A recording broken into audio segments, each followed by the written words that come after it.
What do you like better, omnipresent or effervescent? I like effervescent. He likes the effervescent. He's bubbling with joy. I'm bubbling. And we had another interesting week. Yeah. You and I are going to talk about one of the games. For the first time in a while, Mike was filming at the field I was reffing, so we got to chat a little bit about what we saw, and we saw some things that really surprised us. A little bit, yeah. Shocked us. We just surprised or shocked? Shockingly surprised. Shocked. I like that. You're thinking. Right. When we get back, we're going to get right into last week's results and take it from there.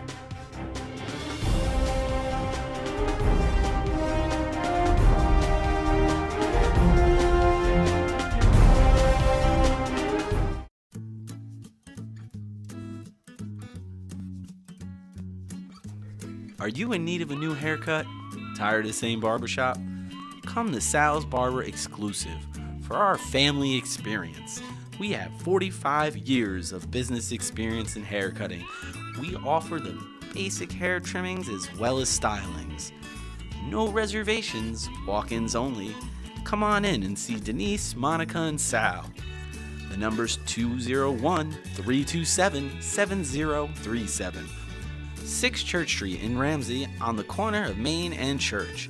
Our hours are Tuesday, Wednesday, and Friday, 8:30 to 6. Thursdays, 8:30 to 7:30, and Saturdays, 8 to 5. Closed on Mondays and Sundays. Come to Sal's Barber Exclusive.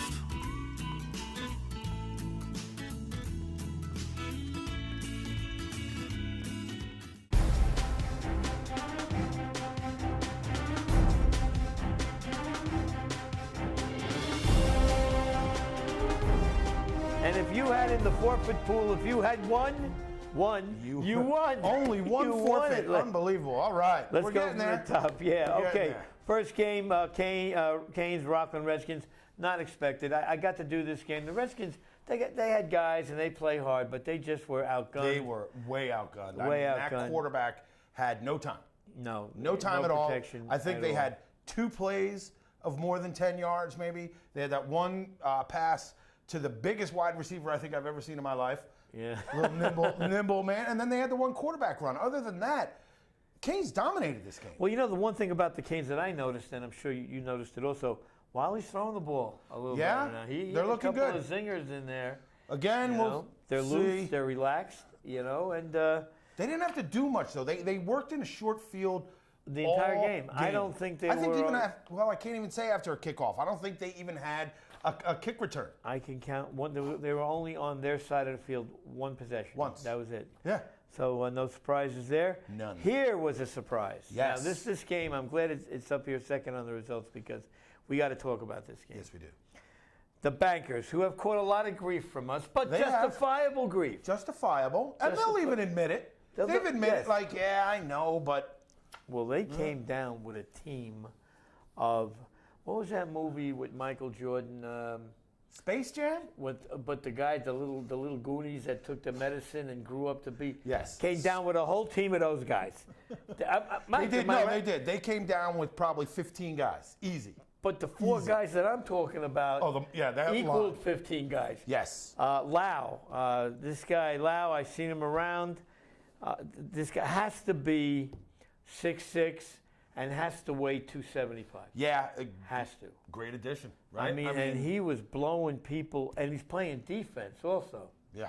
So he's playing offensive center, and I said I'd give him a shout-out, and, man, this guy is a wrecking machine, like Mick said. Yeah, great addition. Like I said, short up that line. And the SOB can run. He was getting out on the runs. Yeah, he can. Bankers look good in this game. And they had some other young guys. They had a couple of young guys that their feet don't hit the ground when they run. Nope. And they they dominated. Now the Warriors, we don't know who the Warriors are this season. Yeah, we were talking about it. I barely recognized anybody on that team when they were on the field this week. There was a lot of the big faces, familiar faces, I should say, are missing. No Jules, no Matty Ice, no Shano, no Sean. No real size up front. Yeah, either. No size up front. It was it didn't look like the Warriors. No, and the Jerem is the quarterback, and he was on the run all day. He was, yeah. I mean, he would get the snap, take one step back, and am I going left or right here? because they were on him like white on rice. So offensively, Josh now joins on them. the bankers, yeah. Josh, throw me the ball, please. Yeah, please. Telling us now, before the game, he's letting me know. Now they got some offense. Bankers got some offense now. And he's relatively healthy. He's had a lot of Nick. I believe he's playing also with the All-Stars on the 6th team. He is. He is. So he's all over the place. So he's getting back into the full swing of these things now. But I'm telling you, now we'll get into it when we do the games. But the Bankers have a real test this week. Yes, they do. All-Stars greater than, no surprise other than the greater than putting up 13 points. Yeah. Hey, greater than coming off that win against the Warriors last week, putting up 13 points. Bulldogs 28. East Orange Stars get the donut. And I don't know. 3 in a row? That's 3 donuts in a row. That's at least 3 donuts this season that I can remember. But is that 3 in a row for the East Orange Stars? Maybe. Let us know. Well, we haven't heard from Touchdown Bub in a few times, right? So we don't know what. Banana Slugs 28. Ozone 10 on the winning forfeit. Yeah, the one forfeit of the week. And the Slugs, I'm sure Luigi was not happy with that. He got a nice rest this week. So. And this 18, 32, MPI 19. Now, this is a pretty good game. This is. I don't think the score really shows how close this game really was. MPI was, and they just came off of a 6-on-6 game. Like 2 minutes. It was break. That game finished. Walk on to the next field, and let's go. Come on, we've been waiting for you already. And the winning, it's 32, but the shutout touchdown occurred with a minute left in the game, and it was a 4th down play. And I believe MPI was winning at half. Yes, they were. It was 14-13 at halftime. MPI would have had a minute 20 to go down the field and try and win a game had the A team not scored that winning touchdown. And I got to give a shout out. I saw this one guy on the MPI team. Now, they're all solid ball players. They all like to play. But this guy, Garrity. Okay. Oh, man. This guy is another, what was that guy? Swift? Brisk. I was thinking the same thing when I saw him out there. I know, I remember seeing Brisk was up there looking. Was that the Lightning. The Lightning, I remember they were looking, he was looking as a free agent. I don't know if anybody picked him up. Haven't seen him out there. Garrity, go back into the archives. But yeah, I was thinking the same thing. And look at this team. What were they again? Oh, good Lord, the Lightning. The Lightning, and look at this guy Brisk. You're a clone receiver of what he was able to do. Yeah, and he was out there doing a lot, returning kicks.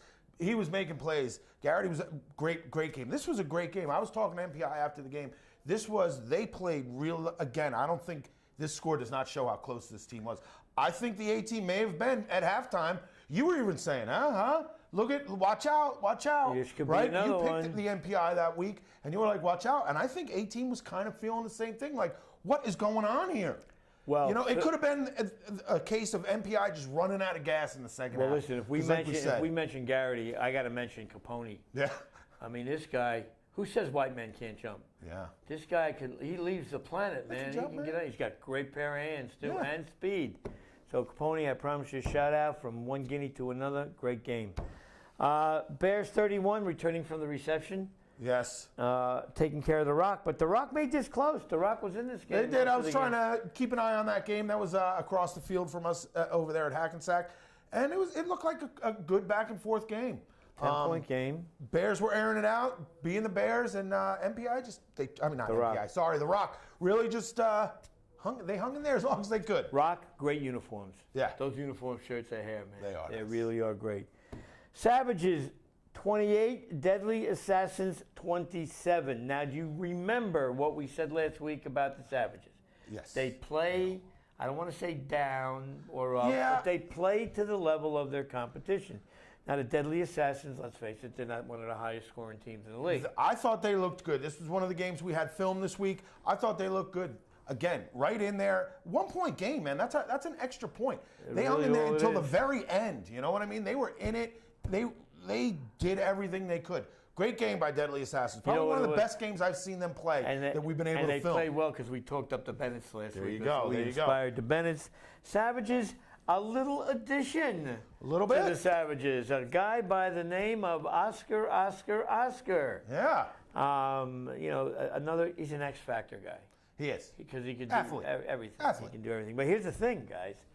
I'm asking you, Savages, did Oscar get on your roster? How you like that? I liked it. Did Oscar get on your roster with 4 games remaining in the season.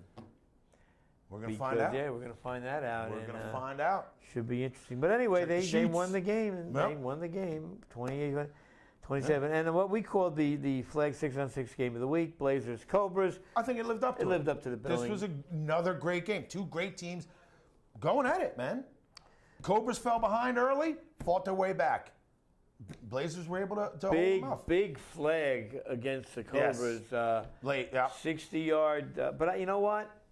There really wasn't much arguing. There wasn't much debate. No, not at all. Not at all. Kudos to the ref. Yeah.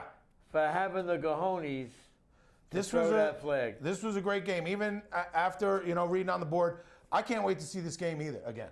To see this as now they're in the same conference. I know they are in the same, but I'm saying, but at least hopefully we'll get to see this game one more time.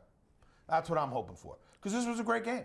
This was as it was billed, it lived up to it. I think so. Oh, it was a great game. It was a one-score game. What I found very interesting about this is that the Cobras really used a little bit more of that medium to short game.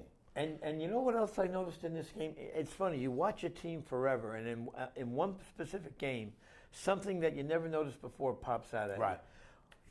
I watched Robbie Lane closely in this game. Okay. Every time this guy is running around, moving around, his eyes are always upfield. Yes, they are. He never looks at where he's going to. His eyes are always upfield. And that It's a whole new Blazers team, man. Really, and Barry, 3 years ago, a huge game. Yeah, huge game. This was again a lot more utilization of that mid game. Yeah. And the Blazers, I told you, Cobras, watch that pitch back. Watch that pitch back. They got a score on that. They did. They lateraled for a touchdown. Yep. Boom, right there. I'm telling you, these guys must be playing rugby on the side. I think that's what they're doing. They're playing sevens rugby, and that's what it is. They're learning those pitches.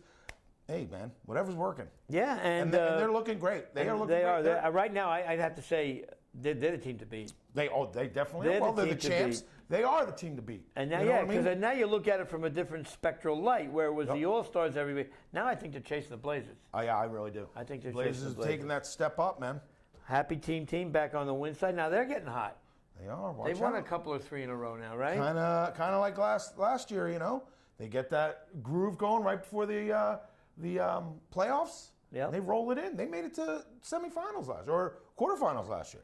And the one team that I believe can be a spoiler in that conference regarding the Blazers. Oh yeah.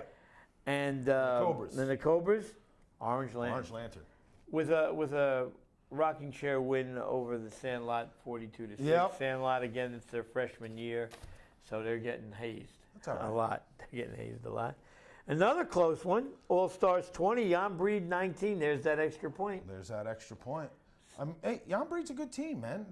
They've lost a couple of close games. Yeah, I don't think that's too shocking that it was only a 1-point game. Be honest with you, I think the Jan Breed are one of those top teams that we talk about. Up there with the Cobras and the Blazers and the Lantern and the All-Stars. Boy, you got to put the Jan Breed in that conversation. You hate getting into that habit of being on the short side of these 1 or 2 point games. Yeah. And that's what's happened to the Jan Breed this season. They've been they have X amount of losses. I think if you add up what they lost by, maybe it comes to 5 points. Maybe, yeah. So they're not too happy about that, but they can step up and shock. They can. They could grab any one of these teams. Like you said about the Orange Lantern, I feel the same way about Jan Breed in the All-Star division. Watch out. They could jump up and grab you when you're not looking. Easily. They were in the finals last year. They were. And it's not like, who's this Jan Breed team? That's people know who they are. They're no strangers. Right. If they win, it's not going to shock anybody. Oh, no. It's a good team, man. MPI, and they got their flag win. They did get their flag win. 20-7, and again, this kid Garrity played a big part in that game. Watch this guy; he's really pretty good. Watch out. Okay, so that takes care of last week. When we come back, we'll do this week and take a look at the standings. Sounds good to me. We'll be right back.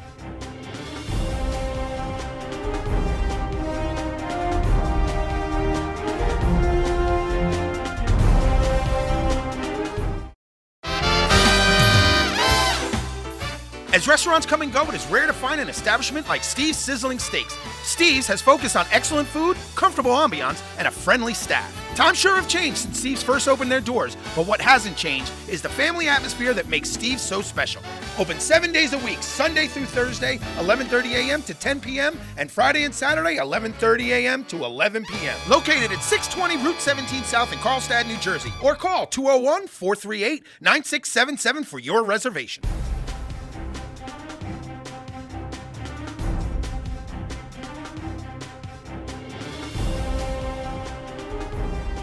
All right, we're back, and we're going to run down this week's schedule and take a peek at the standings while we're doing it, Sounds good to me.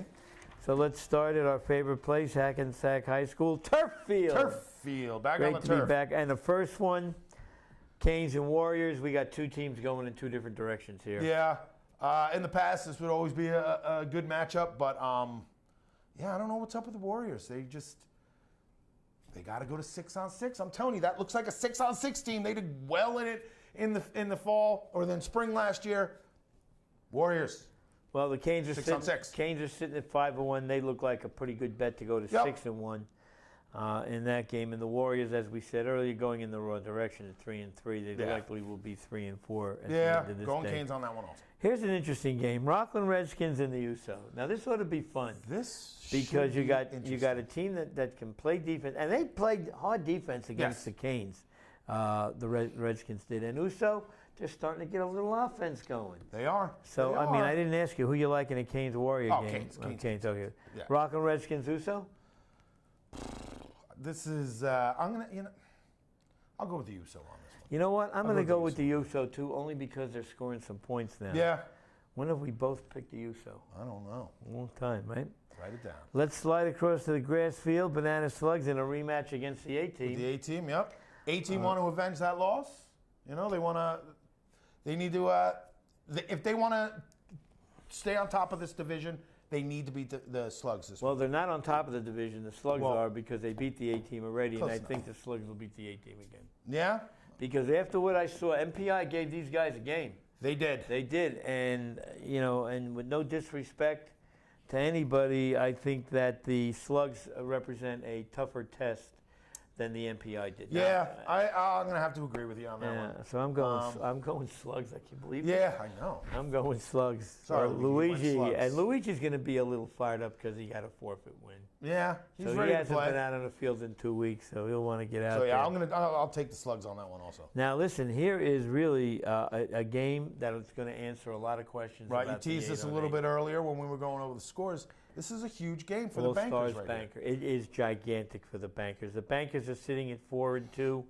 The All-Stars are sitting at 5-1. The Bankers can leapfrog the All-Stars with a win here. Yeah. With 1 week to go. Right. Now, if they bring now I can't see them for a game against the All-Stars. I can't see them not bring them back. I would hope they do. I mean, they had 20 guys on the signing sheet. Yeah, they did. It was amazing. It was. And the All-Stars always come down with a small army, too. So this is going to be now we're going to really see. The Bankers looked great last week. They really did. Oh, they really, I thought really Rojas, that was probably one of the best games I've seen him as a quarterback. He controlled the run, the short pass, was able to loft it over the defense, put it up where his receivers could get it. I thought he played a great game. And, it just shows. You give a quarterback 3 minutes to throw the ball. True. He's going to find somebody. I mean, Rojas had all day back there. Yeah, they had a great offensive scheme going into that game. He went through his checkdowns. He had time to go through 4 receivers. Yeah, but checkdowns. Again, now this is a whole other test. This is this is huge step up in level right now between where the Warriors are right at this point and where the All-Stars are. And I feel good for Pedro. I feel good for Pete, the coach, Yeah. Because he's stuck with this team. We always shoot stuff back and forth in good fun.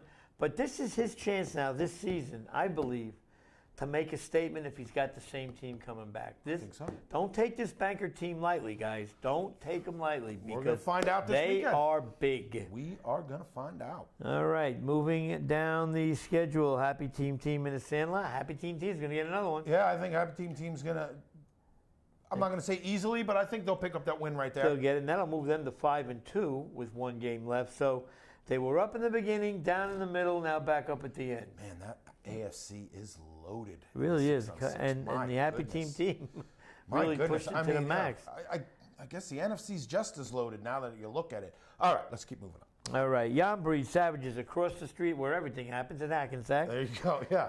Jan Breed Savages. This is a huge game in the NFC right now. Savages are sitting there at 5-1. 5-1. Just a few weeks ago, we were like, oh, this is a team that's on the bubble. And who's their only loss to? The All-Stars. Yeah. See? And this is when and it's been that long. What they've ripped off 5 wins in a row. Well, now, and we're like, ooh, this is honest. They're right there. They're sitting at number 2 right now. But now, like the bankers, Savages are going to get a test. Yes. A real test. Yes, they are. Exactly. Now, Jan Breed sitting at 3-2. Lost 2 in a row, but you know what? I could see an easy bounce back. Could have won both those games, Jan Breed. Could have won both those games. You know? This is, another huge test in the 6-on-6 this week. Love the 6-on-6. All right. And not a huge test this week for the Blazers. No, I think the Blazers get a walk in this one, and that'll take them basically to 6-1. It should lock up the division. Should, yep. I don't know who the Cobras play. Cobras got the Goonies. Well, and I've got that game, but anyhow, yeah, I'm going Blazers over the Suicide Squad. Doesn't have a win on the season. This would be the upset of the year if the Sandlot. No offense to the Sandlot right now. Sandlot, we're talking Jan Breed Savages and Blazers Suicide Squad. Oh, are we? Yes. No, we already talked about that. We did. So we're Goonies and Cobras? Where are we? My fault. I'm sorry, guys. Blazers. Well, we call the Blazers, right? Right. And the Blazers Suicide Squad. That's right. We're on the Goonies Cobras. My fault. Sorry, guys. Goonies Cobras. Now the Goonies are going to play hard in this game, and they're going to score some points. Yes. But can they? Do Goonies they have are 3-3. the defense? They are 3-3. They're right smack in the middle. Right there in the middle. So who knows which Goonie team is going to show up? But whichever one does show up is going to get tested. They have to really play almost a perfect game, especially on defense. Especially on defense, you got to slow that game down. Now that we saw Cobras using that, like I said earlier, that little mid-range little dump off and let those guys scamper out, and they were picking up 15, 20 yards just from that lineman sneak out.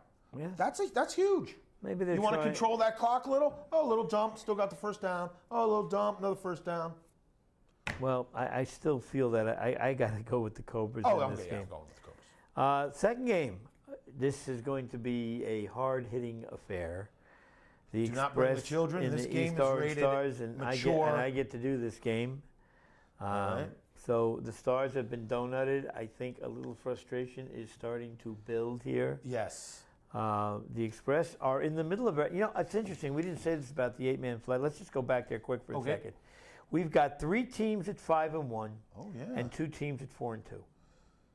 Now, the Bulldogs are playing greater than, well, we'll get to those next. But I'm just saying, look at those standings in the 8-man flag. Right. You've got 5 teams, 3 teams tied, and the other 2 within a game. That's tight. Hey, really tight. That's tight. Really, really, really tight. It's good. A little competition this year. So I'm going to go. I'm going to go Express, and Express is going to move to 6-1. Yeah, I can see the Express. This is when now it's that end of the year. Everybody's starting to gear up, and they're getting people there. Yeah, Express. Yeah, I got the Express on this. I'm with you. I mean, Eastern Stars got to score. You don't score, you don't win, no matter who you're playing, right? Yeah. Moving over across town to Wattessing Park. Now, here's the Bulldogs and the greater than. Right. Now, the Bulldogs are one of the teams that are 5-2. So if any one of the top 3 teams lose, right, they will then be 5-2 also, and the Bulldogs might get bumped. Might get bumped up a spot. Might get bumped up. This is going to be a wacky weekend. It is a little crazy. It's going to settle some stuff in the standings. Bears, Deadly Assassins. I think the Bears have sobered up. Yeah, from the wedding. But if the Deadly Assassins hang up the same effort they did last week, you know what? That's exactly what I'm thinking. If they look like that, I think they can jump up and bite the Bears. And I'm actually going with the Deadly Assassins. You are. Well, I'm going to stay with the Bears because this is when they usually get revved up. Oh yeah. Towards the back end of the season. Right now, the Bears are at 4-2, which would be a pretty good record in most divisions. It's only good for third. Yeah. Right now. Bears sometimes, though, have that tendency to just have that, how did they lose that game? Yeah. You know what I mean? I think this just might be that week. They just have that inexplicable loss where it's like, that shouldn't have happened. But There is Again, no I doubt. thought the Deadly Assassins looked very, very That's good. what I'm saying. There's no doubt that the Bennett boys are going to be playing hard. Oh, of course. And their team's going to be playing hard. Yeah. So I'm going with the Bears only because I think they have a chance, should the Savages get beat, to move up a bump. They do. You know, so with 1 week left, you never know what could happen. No. So the game's kind of important to the Bears. And in Orange Lantern and MPI, Orange Lantern is just going to strengthen their position and move to 5-2. Yeah, again, MPI playing back-to-back games. They got the Bulldogs in touch. Bulldogs aren't having a great year in the touch right now. They're 1-2. You know? They're not doing well. They're not having great. So the Orange Lantern in that game against MPI, though, it looks like I don't know. We got to check this out. Did they play Happy Team? Yes, they did, and they beat Happy Team. I believe so. So they have the tiebreaker. So I think what's going to happen is the Orange Lantern is going to be locked into that 3 spot unless something dramatic happens, which means they'll either draw the Cobras or the Blazers in the first round. Wow. Wow. Is that some kind of first round game? That is. I'm going MPI in the touch game against the Bulldogs. Okay. But I think the defense is going to be much better than the 2 teams that they played last week, whether it was touch or 6-on-6. Orange Lantern's great defense. You talk about it all the time. You know, they're everywhere. Those guys are everywhere and can shut you down. So I will go Orange Lantern with the 6-on-6. I'll go Orange Lantern there too. And you know what? I'm going MPI. Only because they're playing 1 game, right? No, they're playing 2 games. Where's the other game? Right before it. Oh, they're playing the Bulldogs and they're playing the Orange Lantern. Well, that's why I'm going against the Bulldogs. Yes, Orange Lantern. Yeah, I'm going against, same thing. Same thing. Right? Rock receives, the Rock is going to receive a forfeit win this week against the Broken Trojans. All-Stars receive in the 6-on-6 against the Anti-Venom. Well, and the Ozone have a bye. You couldn't have waited to do whatever till this week, Ozone, instead of forfeiting last week. We could have finally had a perfect week. We could have. So what's going to happen in summation, there are going to be potential standing shakeups this week. Yes, there is. There can be. Or everything's going to remain the same. So, I mean, you know. Good way to look at it. That's really the only way to look at it. But we could get half and half, too. We could. Yeah, this is going to be an interesting week. Good. I'm really looking at the 8-man flag this week because there could be a move up this week. Yeah. I'd love to. Between the Express, the All-Stars, Bankers could do that jump up. When's the last time we were getting excited about a Bankers game? Probably about a year and a half ago. What, a year and a half ago? Yeah, probably about 3 seasons ago, I would say. The last time we talked about the Bankers in a big game. Maybe longer. It was a championship game against the Express. Remember? Oh, that was, last season. And that's a game that the Bankers want to forget. And this is a totally different team here. Oh, yeah. Oh, completely different team. I mean, it's like night and day. Night and day. Yeah. All right, so we'll take a look next week, 2 weeks ago. 2 weeks. Joey B, the effervescent Mike McSee. We'll catch you later. Enjoy the Yankees tonight. Go Yanks.